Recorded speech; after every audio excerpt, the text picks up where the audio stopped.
अस्सलाम वालेकुम व्यूवर्स, कैसे हैं आप।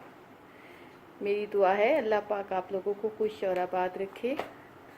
व्यूवर्स, आपके लिए मैं हमेशा की तरह अच्छे अच्छे अमल लेकर आई हूँ अपनी बहनों के लिए जो कि परेशान हाल रहती हैं किसी न किसी वजह से।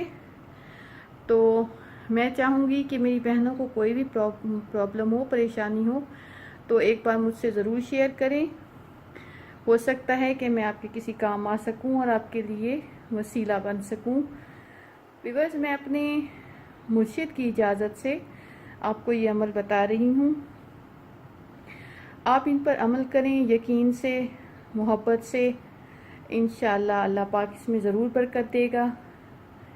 व्यूअर्स, अब मैं आपको अमल बता रही हूँ जो वो जिन लोगों के यहाँ औलाद नहीं होती या हो जाए तो एक से ज़्यादा नहीं हो पाते, तो ये है कुशादगी औलाद के लिए, वक्त के लिए, औलाद के ज़्यादा होने के लिए ये अमल है पड़ा।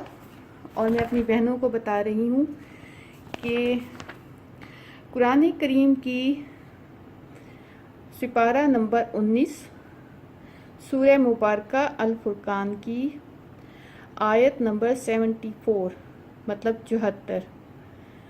कुरान करीम की पारा नंबर 19 सूरह मुबारका अल फुरकान की आयत नंबर 74 अव्वल आखिर 11 मरतबा दरूद पाक के साथ 203 मरतबा सुबह शाम विर्द करके अपने रब्बे करीम की बारगाह में दुआ मांगे, गिड़गिड़ा कर दुआ मांगे।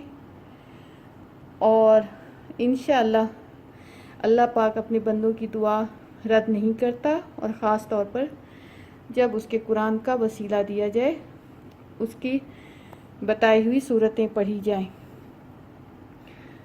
बीच में नागा नहीं करना, नागा नहीं करना।